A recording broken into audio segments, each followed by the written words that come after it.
into a building. I'm entering into a building. This looks like an upstairs building. Who owns this upstairs? We stay there. You stay in the upstairs. Hello dear viewers, I'm Ike Nanzelibe, Senior Pastor of Voice of Healing Prophetic Missions, and you're welcome to our Sunday encounter. And today's episode is titled Partakers of Divine Inheritance.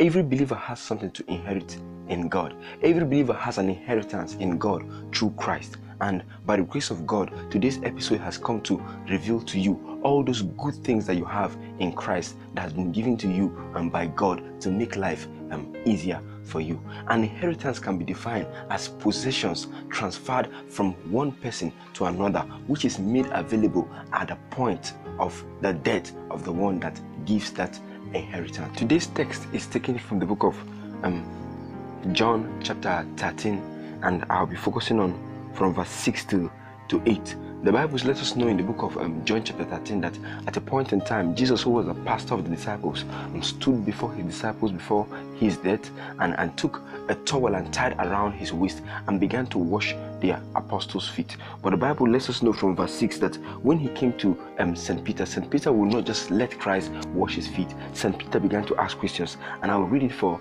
you to really see what I'm trying to say here. Verse 6 says, he came to Simon Peter, who said to him, Lord, are you going to wash my feet? And verse 7 says, Jesus replied, you do not realize what I'm doing now, but later you will understand. And verse 8 says, no, said Peter, you shall never wash my feet. Jesus answered, unless I wash your feet, you have no part in me. In other words, except I wash your feet, you can't partake in the inheritance I'm about to transfer to you. He said, you don't realize what I'm doing now, but later you're going to realize it, because the inheritance comes later. There are some things I need you to understand. Water is symbolic of the word of God, and the feet is the instrument for possession in the Old Testament.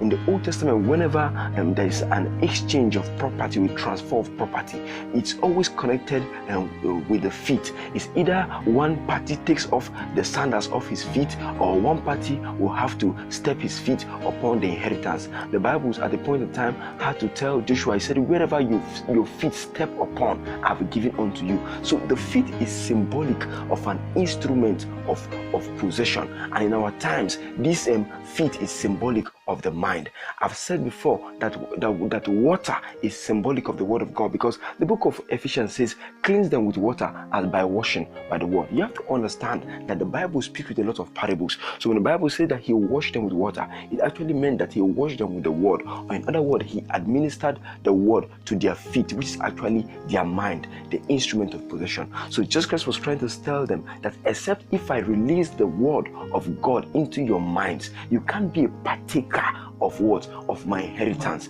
You can't be a partaker of divine inheritance. The question is this: what is this divine inheritance that we're talking about? For you to understand this divine inheritance, you have to go with me to the book of Revelations. In the book of Revelations, the Bible began to list a lot of things that believers are supposed to receive from Christ. It began to talk about the things that Christ had in his possession. Hope you know that we can only inherit the things that Christ had. And this scripture in the book of Revelation chapter 5 from verse 12 begins to tell us something very important that I need to take note of.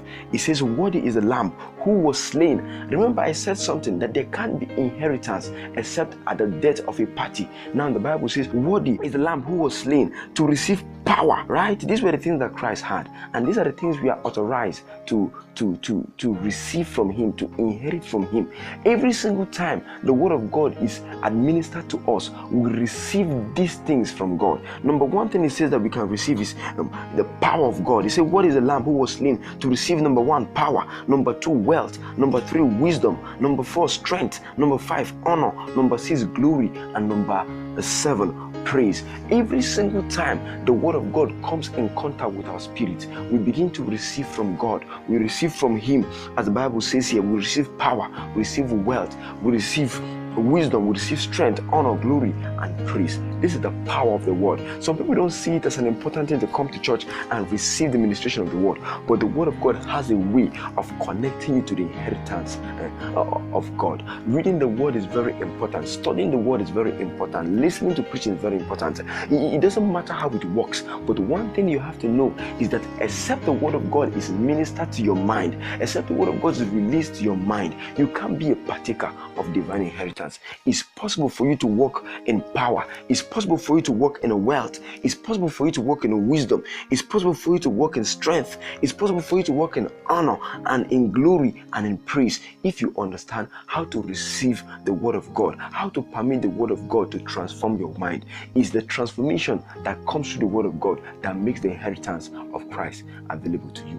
We are partakers of divine inheritance, and that's something that you as a believer should never forget.